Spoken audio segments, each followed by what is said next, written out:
ಎಲ್ಲರಿಗೂ ನಮಸ್ಕಾರ. ನೀವು ಕೇಳ್ತಾ ಇರೋದು ರೇಡಿಯೋ ಶಿವಮೊಗ್ಗ 90.8 FM ಸಮುದಾಯ ಬಾನುಲಿ, ಭರವಸೆಗಾಗಿ ಭವಿಷ್ಯಕ್ಕಾಗಿ ನಮ್ಮ ಬಾನುಲಿ. ಇದು ವಚನ ವಿಹಾರ ಕಾರ್ಯಕ್ರಮ. ನಾನ್ ಪವಿತ್ರ ದಿನೇಶ್. ಬಸವಣ್ಣನವರ ಒಂದು ವಚನ, ಆದ್ಯರ ವಚನ. ಪುರುಷ ಕಂಡಯ್ಯ ಸದಾಶಿವನೆಂಬ ಲಿಂಗವ ನಂಬುವುದು, ನಂಬಲೊಡನೆ ನೀ ವಿಜಯ ಕಂಡಯ್ಯ. ಆಧಾರಕ್ಕೆ ಕಹಿ ಉದರಕ್ಕೆ ಸಿಹಿ, ಕೂಡಲ ಸಂಗನ ಶರಣರ ವಚನ ಜೇನು ಸವಿದಂತೆ. ಇದು ಬಸವಣ್ಣನವರ ಒಂದು ಪ್ರಸಿದ್ಧವಾದಂತಹ ವಚನ. ಅಂದ್ರೆ ಹಿರಿಯರ ವಚನಗಳು ಸ್ಪರ್ಶಮಣಿಯಂತೆ ವ್ಯಕ್ತಿತ್ವವನ್ನ ಪರಿಷ್ಕರಿಸಿ ಶುದ್ಧವಾಗಿಸುವಂತ ಅಪ್ಪಟವಾದಂತಹ ಬಂಗಾರ ಇದ್ದಂತೆ. ಒಳ್ಳೆಯ ಉದ್ದೇಶದಿಂದ ಕೂಡಿರುವ ಬೋಧನೆಯ ಮಾತುಗಳು ನಾಲಿಗೆಗೆ ಕಹಿಯಾಗಿರುವಂತಹ ಬೇವು ಉದರಕ್ಕೆ ಒಳ್ಳೆಯದು, ಕಾಯಿಲೆಯನ್ನ ನೀಗಿಸುತ್ತೆ. ಹಾಗೆ ಶ್ರೇಷ್ಠ ಗುಣವನ್ನ ಹೊಂದಿರುವಂತ ವಚನಗಳು ಕಟು ತತ್ವವಿದ್ರೂ ಕೂಡ ಅದು ಬದುಕಿನ ಒಂದು ಒಳ್ಳೆಯ ಸಂದೇಶವನ್ನ ಸಾರುತ್ತೆ ಎಂಬುದನ್ನ ಬಸವಣ್ಣನವರು ಈ ವಚನದಲ್ಲಿ ಹೇಳಿದ್ದಾರೆ. ಆದ್ರಿಂದಲೇ ಬಸವಣ್ಣನವರನ್ನ ಜಗಜ್ಯೋತಿ, ವಿಶ್ವಗುರು ಅಂತ ಹೇಳಿ ಕರೆದಿರ್ಬೋದು. ಅವರ ಆದರ್ಶವಾದಂತಹ ನಡೆ ನುಡಿ ಇವೆಲ್ಲವೂ ಕೂಡ ನಮ್ಮ ಇಂದಿನ ಪೀಳಿಗೆಗೆ ದಾರಿದೀಪ ಅಂತಾನೆ ಹೇಳ್ಬೋದು. ಇಂತಹ ವಚನಗಳು ಸನಾತನ ಧರ್ಮದ ದಾಳಿಗೆ ಸಿಲುಕಿ ನಾಶ ಆಗ್ತಾ ಹೋಯ್ತು. ಅಂತಹ ನಾಶವಾಗುವಂತಹ ಸಂದರ್ಭದಲ್ಲಿ ಕೂಡ ಹಲವು ಶಿವಶರಣರು ಈ ವಚನಗಳನ್ನ ಉಳಿಸೋದಕ್ಕೆ ಅಂತ ಹೇಳಿ ತಮ್ಮ ಜೀವವನ್ನೇ ಪಣಕ್ಕಿಟ್ಟು ಕಾಪಾಡಿದಂತಹ ಹಲವು ಉದಾಹರಣೆಗಳನ್ನ ನಾವು ನೋಡ್ತೀವಿ. ಹಾಗಾದ್ರೆ ನಮ್ಮ ಇವತ್ತಿನ ವಚನ ವಿಹಾರ ಕಾರ್ಯಕ್ರಮದಲ್ಲಿ ಇಂಥ ಮಹತ್ವದ ವಿಚಾರವನ್ನ ಸಾರುವಂತಹ ಬಸವಣ್ಣನವರ ವಚನಗಳನ್ನ ತಿಳ್ಕೊಳ್ಳೋಣ. ನಮ್ ಜೊತೆಗೆ ಇವತ್ತು ಕರ್ನಾಟಕ ರಾಜ್ಯ ವೈಜ್ಞಾನಿಕ ಪರಿಷತ್ತಿನ ಉಪಾಧ್ಯಕ್ಷರಾದಂತಹ ಶ್ರೀಮತಿ ಗೌರಿ ಪ್ರಸನ್ನ ಅವರು ನಮ್ ಜೊತೆಗಿದ್ದಾರೆ. ಇವರು ಬಸವಣ್ಣನವರ ವಿಚಾರಧಾರೆಯನ್ನ ನಮಗೆ ತಿಳಿಸ್ಕೊಡ್ತಾರೆ. ಕೇಳೋಣ ಬನ್ನಿ. ಮೇಡಮ್ ನಮಸ್ತೆ, ಕಾರ್ಯಕ್ರಮಕ್ಕೆ ಆತ್ಮೀಯ ಸ್ವಾಗತ. ಮೇಡಮ್, ನಮ್ಮ ಇವತ್ತಿನ ವಚನ ವಿಹಾರ ಕಾರ್ಯಕ್ರಮದಲ್ಲಿ ಜಗಜ್ಯೋತಿ ಬಸವಣ್ಣನವರ ಕುರಿತಾಗಿ ಒಂದಷ್ಟು ಮಾಹಿತಿಯನ್ನ ಹೇಳ್ಬೋದಾ? ಎಲ್ಲರಿಗೂ ಶರಣು ಶರಣಾರ್ಥಿಗಳು. ಪವಿತ್ರ ಮೇಡಮ್, ತಮಗೂ ಕೂಡ ಗೌರವದ ಶರಣು ಶರಣಾರ್ಥಿಗಳು. ಈ ದಿನ ಕಾಯಕದ ನಾಯಕ ಅಣ್ಣ ಬಸವಣ್ಣನವರ ಬಗ್ಗೆ ನೋಡೋಣ.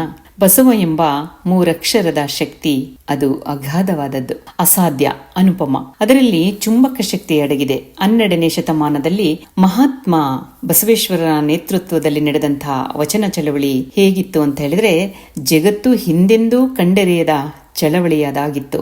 ವಿವಿಧ ವರ್ಣ, ವರ್ಗ ಮತ್ತು ಜಾತಿ ಮೂಲಗಳಿಂದ ಬಂದ ಶರಣರೆಲ್ಲರ ಸಮತೆಯ ಜೀವನ ನಡೆಸಿದಂಥವರು ಬಸವಣ್ಣನವರು. ಕಾಯಕದ ಮೂಲಕ ಸಾಮಾಜಿಕ ಗೌರವ ಪಡೆದಂಥವರು. ಬಸವಣ್ಣನವರ ಅನುಭವ ಮಂಟಪ ಒಂದು ವಿಶಿಷ್ಟವಾದ ತಾಣವಾಗಿತ್ತು. ದುಡಿಯುವ ವರ್ಗದ ಜನರ ಮೊದಲ ವಿಶ್ವವಿದ್ಯಾನಿಲಯ ಅಂತ ಹೇಳ್ತೇವಲ್ಲ, ಅದಾಗಿತ್ತು 12ನೇ ಶತಮಾನದಲ್ಲಿ. 770 ಅಮರ ಗಣಗಳಿಂದ ಕೂಡಿದ ಅನುಭವ ಮಂಟಪದಲ್ಲಿ ಎಲ್ಲ ಶರಣರ ಅನುಭವದ ಎತ್ತರಕ್ಕೆ ಏರಿದ್ದರು. ಕೆಳವರ್ಗವೆನಿಸಿಕೊಂಡ ನಟವರ ಜನಾಂಗದಿಂದ ಬಂದ ಮಹಾಜ್ಞಾನಿ ಅಲ್ಲಮಪ್ರಭು ದೇವರನ್ನ ಶೂನ್ಯ ಸಿಂಹಾಸನಾಧೀಶ್ವರ ಪಟ್ಟಕ್ಕೇರಿಸಿ ಬಸವಣ್ಣನವರು ಸಮಾನತೆಯನ್ನ ಮೆರೆದಂಥವರು. ಅಂತೆಯೇ ಬಸವಣ್ಣನವರನ್ನು ಎಲ್ಲ ತಳ ಸಮುದಾಯದ ಜನರಿಂದ ಹಿಡಿದು ಎಲ್ಲ ಶರಣರು ಅಪ್ಪಿಕೊಂಡಿದ್ದರು. ಶ್ರೇಷ್ಠ ತತ್ವಜ್ಞಾನಿ, ಅನುಭವಿ ಅಲ್ಲಮಪ್ರಭು ದೇವರಂತ ಮಹಾಮಹಿಮರು ಬಸವ ಎಂಬ ಮೂರಕ್ಷರದ ಕುರಿತು ಅವರು ಹೇಳ್ತಾರೆ. ಬಾ ಎಂಬಲ್ಲಿ ಎನ್ನ ಭವಹರಿಯಿತ್ತು, ಸಾ ಎಂಬಲ್ಲಿ ಸರ್ವಜ್ಞನಾದೆನೋ, ವಾ ಎಂದು ವಚಿಸುವಲ್ಲಿ ಚೈತನ್ಯಾತ್ಮಕನಾದೆನೋ, ಬಸವಾಕ್ಷರತ್ರತವೆನ್ನ ಸರ್ವಾಂಗದಲ್ಲಿ ತೊಳಗಿ ಬೆಳಗುವ ಭೇದವರಿದು, ಆನು ನೀನು ಬಸವ ಬಸವ ಬಸವ ಎನ್ನುತ್ತಿರ್ದೆನಯ್ಯ ಗುಹೇಶ್ವರ ಎಂದು ಹಾಡಿ ಹೊಗಳಿದ್ದಾರೆ ಅಲ್ಲಮಪ್ರಭುದೇವರು. ಭಕ್ತಿಯ ಬೆಳೆಸಿರಿ ಬಸವನಯ್ಯ ಎಂದು ಚನ್ನಬಸವಣ್ಣನವರು ಹೇಳ್ತಾರೆ. ಭಕ್ತಿ ರೂಪನು ಬಸವ, ನಿತ್ಯ ರೂಪನು ಬಸವ ಎಂದು ಸಿದ್ದರಾಮೇಶ್ವರರು ಕೂಡ ಹೇಳ್ತಾರೆ. ಬಸವಣ್ಣ ನಿಮ್ಮಂಗದಾಚಾರವ ಕಂಡು ಎನಗೆ ಲಿಂಗ ಸಂಪನ್ನವಾಯಿತು ಎಂದು ವೈರಾಗ್ಯ ನಿಧಿ ಅಕ್ಕ ಮಹಾದೇವಿ ಕೂಡ ಹೇಳ್ತಾರೆ. ಶರಣ ಸಮತೆಯ ನಿಧಿ ಬಸವನಯ್ಯ, ಭಕ್ತಿಯ ಬೆಳೆಸಿರಿ ಬಸವನಯ್ಯ ಎಂದು ಚನ್ನಬಸವಣ್ಣನವರು ಹೇಳಿದ್ದಾರೆ. ಬಸವಣ್ಣನೇ ತಾಯಿ, ಬಸವಣ್ಣನೇ ತಂದೆ, ಬಸವಣ್ಣನೇ ಪರಮ ಬಂಧುವೆನೆಗೆ ಎಂದು ಶರಣ ಸಿದ್ದರಾಮರು ಹೇಳ್ತಾರೆ. ಎತ್ತೆತ್ತ ನೋಡಿದಡತ್ತತ್ತ ಬಸವನೆಂಬ ಬಳ್ಳಿ, ಎತ್ತಿ ನೋಡಿದಡೆ ಲಿಂಗವೆಂಬ ಗೊಂಚಲು, ಒತ್ತಿ ಹಿಂಡಿದರೆ ಭಕ್ತಿ ಎಂಬ ರಸವಯ್ಯ ಎಂದು ಮಡಿವಾಳ ಮಾಚಯ್ಯನವರು ಹೇಳ್ತಾರೆ. ಮರ್ತ್ಯ ಲೋಕದ ಮನೆಯು ಹಾಳಾಗಬಾರದೆಂದು ಕರ್ತ ನಟ್ಟಿದನಯ್ಯ ಬಸವಣ್ಣನ ಎಂದು ಅಲ್ಲಮ ಪ್ರಭುದೇವರು ಹೇಳ್ತಾರೆ. ಕಾಯಕವ ಕಲಿಸುದಕ ನಾಯಕನು ಬಸವಯ್ಯ ಎಂದು ಜನಪದರು ಹೇಳಿರುವುದೇ ಇದಕ್ಕೆ ಸಾಕ್ಷಿಯಾಗಿದೆ. ಹಾಗಾಗಿ ನವ ಸಮಾಜ ನಿರ್ಮಾಪಕ ಬಸವಣ್ಣನವರಾಗಿದ್ರು. ಬಸವಣ್ಣನವರ ಕುರಿತಾಗಿ ಇತರ ಶಿವಶರಣರು ಹೇಳಿರುವ ವಿಚಾರಧಾರೆಯನ್ನ ಶ್ರೀಮತಿ ಗೌರಿ ಪ್ರಸನ್ನ ಅವರು ಮಾಹಿತಿಯನ್ನ ಹೇಳ್ತಾ ಇದ್ರು. ಅಂದ್ರೆ ಬಸವಣ್ಣ ಅನ್ನುವಂಥದ್ದು ಒಂದು ವ್ಯಕ್ತಿ ಅಲ್ಲ, ಬಸವಣ್ಣ ಎಂಬುದು ಒಂದು ಶಕ್ತಿ, ಎಲ್ಲರಿಗೂ ಒಂದು ಸ್ಫೂರ್ತಿ ಅಂತಾನೆ ಹೇಳ್ಬೋದು ಸ್ನೇಹಿತರೆ. ಅಷ್ಟೊಂದು ವಿಚಾರವಂತರಾದಂಥ ಮಹಾಜ್ಞಾನಿ, ಮಹಾಗುರು, ವಿಶ್ವಗುರು ಬಸವಣ್ಣನವರ ಕುರಿತಾಗಿ ನಮ್ಮ ಇವತ್ತಿನ ವಚನ ವಿಹಾರ ಕಾರ್ಯಕ್ರಮದಲ್ಲಿ ಅವರ ವಿಚಾರಧಾರೆಯನ್ನ ತಿಳ್ಕೊಳ್ತಾ ಇದ್ವಿ. ಈಗ ಸಹ ಇನ್ನಷ್ಟು ವಿಚಾರಗಳನ್ನ ಹೇಳ್ತಾರೆ, ಕೇಳೋಣ ಬನ್ನಿ. 12ನೇ ಶತಮಾನದಲ್ಲಿ ಸಮಾಜವು ಘೋಷಣೆ, ದಬ್ಬಾಳಿಕೆ, ಕಂದಾಚಾರ, ಅತಿಯಾದ ಜಾತಿ ಪದ್ಧತಿ, ಅಸ್ಪೃಶ್ಯತೆ ತಾಂಡವಾಡುತ್ತಿದ್ದಂತ ಕಾಲದಲ್ಲಿ, ಜಾತಿ ಜಂಜಡದಿಂದ ಮುಡುಗಟ್ಟಿದ ವಾತಾವರಣದಲ್ಲಿ ಬಸವಣ್ಣನವರು ನವ ಸಮಾಜ ಕಟ್ಟ ಬಯಸಿದರು. ನವ ಸಮಾಜ ನಿರ್ಮಾಣಕ್ಕಾಗಿ ಬಸವಣ್ಣನವರು ಮಾಡಿದ ಮೊದಲ ಕಾರ್ಯವೆಂದರೆ ದೇಹವನ್ನೇ ದೇಗುಲವನ್ನಾಗಿ ಮಾಡಿದ್ದು. ಅಲ್ಲದೆ ಜನ ಸಾಮಾನ್ಯರ ಭಾಷೆಯಲ್ಲಿ ವಚನ ಸಾಹಿತ್ಯ ರಚನೆ ಮಾಡಿದ್ದು. ಅಲ್ಲಿ ಉತ್ತಮ, ಹೀನ, ಕುಲಭೇದವಿಲ್ಲ, ಶ್ರೀಮಂತ, ದರಿದ್ರರೆಂಬ ತಾರತಮ್ಯವೇ ಇರಲಿಲ್ಲ. ಅವರು ಬೋಧಿಸಿದ ಧರ್ಮದ ಸ್ವರೂಪವು ತುಂಬಾ ಸರಳವಾದದ್ದು. ಬಸವಣ್ಣನವರ ಆಗಮನದಿಂದ ಕಲ್ಯಾಣ ರಾಜ್ಯದಲ್ಲಿ ಅಂತರ್ಜಾತಿ ವಿವಾಹ, ಸಮಾನತೆ, ಶಾಂತಿ, ಸಹಬಾಳ್ವೆ, ಕಾಯಕ ಪ್ರಜ್ಞೆ, ಭಕ್ತರ ಮತ್ತು ದೇವನ ನಡುವೆ ಇರುವ ಪುರೋಹಿತ ಈ ದಲ್ಲಾಳಿತನಕ್ಕೆ ಏಟು ಬಿದ್ದಿತ್ತು. ಬಸವಣ್ಣನವರ ನೇತೃತ್ವದಲ್ಲಿ ನಡೆದ ಶರಣ ಕ್ರಾಂತಿ ಏನು ಫ್ರೆಂಚ್ ಕ್ರಾಂತಿಗೆ ಭಿನ್ನವಾದ ಕ್ರಾಂತಿ. ಇದು ರಾಜ್ಯ, ಭೂಮಿ, ಹೆಣ್ಣು, ಮಣ್ಣು, ಹೊನ್ನಿಗಾಗಿ ನಡೆದ ಕ್ರಾಂತಿಯಾಗಿರಲಿಲ್ಲ. ಅರಸೊತ್ತಿಗೆ ಖಜಾನೆ, ಅಧಿಕಾರದ ಕ್ಷಿಪ್ರ ಕ್ರಾಂತಿಯಲ್ಲ. ಒಬ್ಬ ಸಮಾಜ ಚಿಂತಕ ಹೇಳಿದಂತೆ, Karl Marx has taught us the dignity of labour, but Basavanna has taught us dignity and divinity of labour ಎಂದು ಮುಕ್ತ ಕಂಠದಿಂದ ಬಸವಣ್ಣನವರ ಕಾರ್ಯವನ್ನ ಹೊಗಳಿದ್ದಾರೆ. ಮತ್ತೆ ಸ್ವರ್ಗ ಮರ್ತಕ್ಕೆ ಸೋಪನವಾಗಿದ್ದಂಥವರು ಬಸವಣ್ಣನವರು. ದೇವಲೋಕದಲ್ಲಿ ರೆಂಬೆ ಮೇನಕೆರಿದ್ದಾರೆ ಅಂತ ಹೇಳಿ ಪುಣ್ಯ ಪಾಪ ಅಂತ ಒಂದಷ್ಟು ಜನವನ್ನ ನಂಬಿಸಲಾಗಿತ್ತು. ಒಂದಷ್ಟು ವರ್ಗ ಪುಣ್ಯ ಮಾಡಿ ಸತ್ತವರು ಸ್ವರ್ಗಕ್ಕೆ ಹೋಗ್ತಾರೆ, ಪಾಪ ಮಾಡಿದಂಥವರು ಪುನರ್ಜನ್ಮ ತಾಳ್ತಾರೆ ಎಂದು ಈ ಜನಸಾಮಾನ್ಯರಲ್ಲಿ ಗಾಢವಾದ ಭಯ ಬಿತ್ತಿದ ಈ ಸಂದರ್ಭದಲ್ಲಿ ಬಸವಣ್ಣನವರು ದೇವಲೋಕ ಮರ್ತ್ಯಲೋಕವೆಂಬುದು ಬೇರಿಲ್ಲ ಕಾಣಿರೋ, ಸತ್ಯವನ್ನ ನುಡಿಯುವುದೇ ದೇವಲೋಕ, ಮಿಥ್ಯವನ್ನ ನುಡಿಯುವುದೇ ಮರ್ತ್ಯಲೋಕ, ಅಯ್ಯ ಎಂದರೆ ಸ್ವರ್ಗ, ಎಲವೋ ಎಂದರೆ ನರಕ, ಆಚಾರವೇ ಸ್ವರ್ಗ, ಅನಾಚಾರವೇ ನರಕ ಎಂದರಲ್ಲದೆ ಇಲ್ಲಿ ಸಲ್ಲುವವರು, ಅದಷ್ಟೇ ಹೇಳಿಲ್ಲ ಅವರು, ಎಲ್ಲಿ ಸಲ್ಲುವವರು ಅಲ್ಲಿಯೂ ಸಲ್ಲುವರಯ್ಯ, ಇಲ್ಲಿ ಸಲ್ಲದವರು ಅಲ್ಲಿಯೂ ಸಲ್ಲರು ಎಂದು ಸಾರುವುದರ ಮೂಲಕ ಬಸವಣ್ಣನವರು ತುಂಬಾ ಸರಳವಾದ ಸತ್ಯವನ್ನ ಬೋಧಿಸಿ ಜನಸಾಮಾನ್ಯರಲ್ಲಿ ವೈಚಾರಿಕತೆಯ ಬೀಜವನ್ನ ಬಿತ್ತಿದಂತವರು ಬಸವಣ್ಣನವರು. ಹೌದು ಮೇಡಮ್, ನೀವ್ ಹೇಳಿದ ಹಾಗೆ ಬಸವಣ್ಣನವರು ಜನಸಾಮಾನ್ಯರಿಗೆ ಅರ್ಥವಾಗುವಂತ ಸರಳವಾದ ಕನ್ನಡದಲ್ಲಿಯೇ ಸಾಕಷ್ಟು ವಚನಗಳನ್ನ ರಚಿಸುವ ಮೂಲಕ ಜನಸಾಮಾನ್ಯರಿಗೂ ಕೂಡ ಅರ್ಥವಾಗಬೇಕು, ಜನಸಾಮಾನ್ಯರು ಕೂಡ ವಚನಗಳನ್ನ ರಚಿಸೋದಕ್ಕೆ ಸಾಧ್ಯ. ಇಲ್ಲಿ ಮೇಲು ಕೀಳು ಎಂಬ ಭೇದ ಬೇಡ.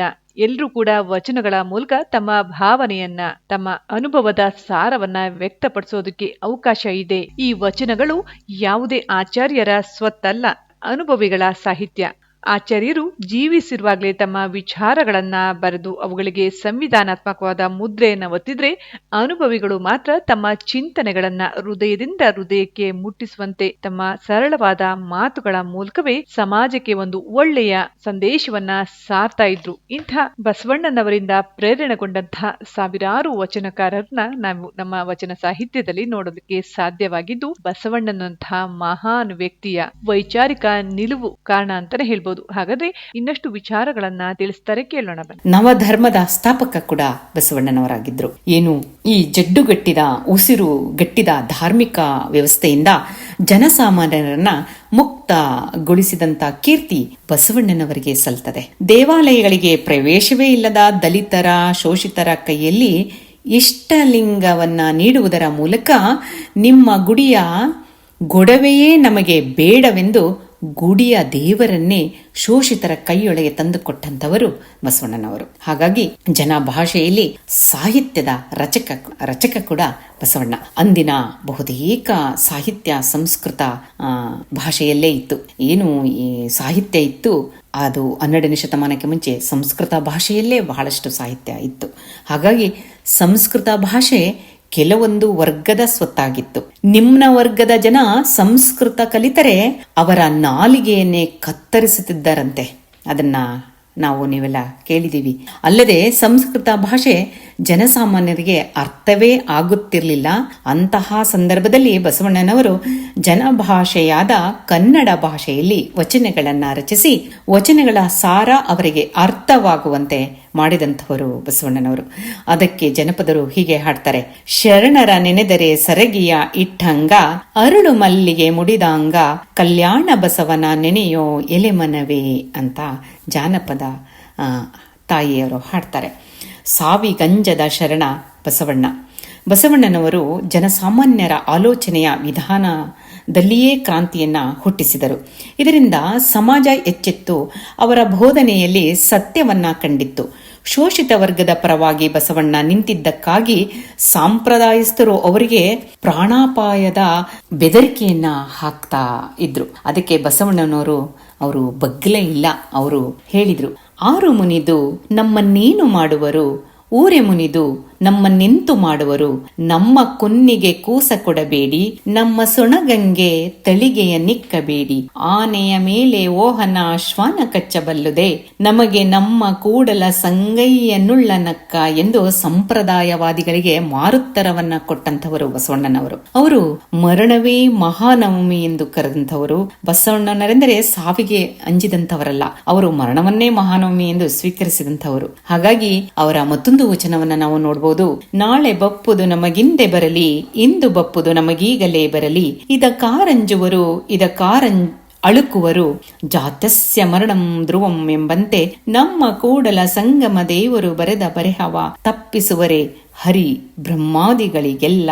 ಹೀಗೆ ಬಸವಣ್ಣನವರು ತಮ್ಮ ಆದರ್ಶಕ್ಕಾಗಿ ಅವರು ಸಾಯಲು ಸಿದ್ಧರಿದ್ದರು. ಅಂದ್ರೆ ಬಸವಣ್ಣನವರು ಸರ್ವಸುಂದರವಾದ ಸಮಾಜವನ್ನು ಸುಮಾರು 12ನೇ ಶತಮಾನದಲ್ಲೇ ಕಟ್ಟಿದಂಥವರು. ಅವರು ಕೆಳವರ್ಗದ ಪರವಾಗಿ ನಿಂತ ಕಾರಣ ಸಂಪ್ರದಾಯವಾದಿಗಳಿಂದ ಅವರು ಕಲ್ಯಾಣ ಬಿಡಬೇಕಾಗ್ತದೆ. ಅವರು ಲಿಂಗೈಕ್ಯರಾಗಿ 850 ವರ್ಷಗಳಾದರೂ ಕೂಡ ಅವರ ಈ ಸುಂದರ ಸಮಾಜ ಕಟ್ಟುವ ಜವಾಬ್ದಾರಿ, ಈ ಸುಂದರವಾದಂಥ ವಚನ ಸಾಹಿತ್ಯವನ್ನ ಬಾಳಿಗೆ ಬೆಳಕಾಗಿ ಕೊಟ್ಟೋಗಿದ್ದಾರೆ.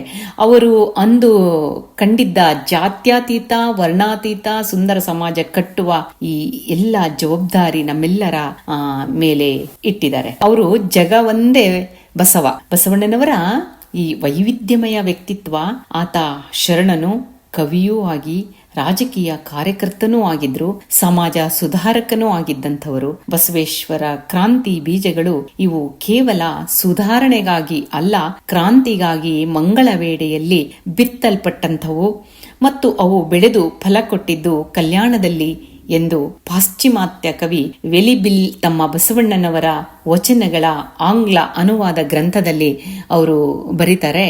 ಅದು ಹೇಗಿದೆ ಅಂದ್ರೆ: ಒಟ್ಟಿನಲ್ಲಿ ಬಸವನೆಂದರೆ ಬೆಳಕು, ಬಸವನೆಂದರೆ ಭವ್ಯ ಬದುಕು, ಬಸವನೆಂದರೆ ಸಮತಾವಾದಿ, ಬಸವನೆಂದರೆ ಮಾನವತಾವಾದಿ, ಬಸವನೆಂದರೆ ಕ್ರಾಂತಿಕಾರಿ, ಬಸವನೆಂದರೆ ಚೇತೋಪಹಾರಿ, ಬಸವನೆಂದರೆ ಮೌಢ್ಯವನ್ನು ಓಡಿಸಿದವ, ಬಸವನೆಂದರೆ ಜಾತೀಯತೆಯನ್ನು ಹೋಗಲಾಡಿಸಿದವ, ಬಸವನೆಂದರೆ ಮಮತೆಗೆ ಸ್ಫೂರ್ತಿ, ಬಸವನೆಂದರೆ ಸಾಕಾರ ಮೂರ್ತಿ, ಬಸವನೆಂದರೆ ಜಗಕ್ಕೆಲ್ಲ ಕೀರುತಿ, ಬಸವನೆಂದರೆ ಜಗಜ್ಯೋತಿ ಅಂತ ಹೇಳಿ ಇದುವರೆಗೂ ನನಗೆ ಈ ಒಂದು ಅವಕಾಶವನ್ನು ಕಲ್ಪಿಸಿಕೊಟ್ಟ ಪವಿತ್ರ ಮೇಡಮ್ ಅವರಿಗೆ ಗೌರವದ ಶರಣಾರ್ಥಿಗಳನ್ನ ತಿಳಿಸ್ತಾ ಎಲ್ಲರಿಗೂ ಮತ್ತೊಮ್ಮೆ ಗೌರವದ ಶರಣಾರ್ಥಿಗಳು. ಧನ್ಯವಾದಗಳು ಮೇಡಮ್. ನಮ್ಮ ಇವತ್ತಿನ ವಚನ ವಿಹಾರ ಕಾರ್ಯಕ್ರಮದಲ್ಲಿ ಭಾಗವಹಿಸಿ ಜಗಜ್ಯೋತಿ ಬಸವೇಶ್ವರರ ಕುರಿತಾಗಿ ಸಾಕಷ್ಟು ವಿಚಾರಗಳನ್ನ ತಿಳಿಸ್ಕೊಟ್ಟಿದ್ದೀರಾ. ನಿಮ್ಗೆ ನಮ್ಮ ರೇಡಿಯೋ ಶಿವಮೊಗ್ಗದ ಪರವಾಗಿ ಧನ್ಯವಾದಗಳನ್ನು ಹೇಳ್ತಾ, ಕೇಳಿದ್ರಲ್ಲ ಸ್ನೇಹಿತರೆ, ಬಸವಣ್ಣ ಎಂಬುದೊಂದು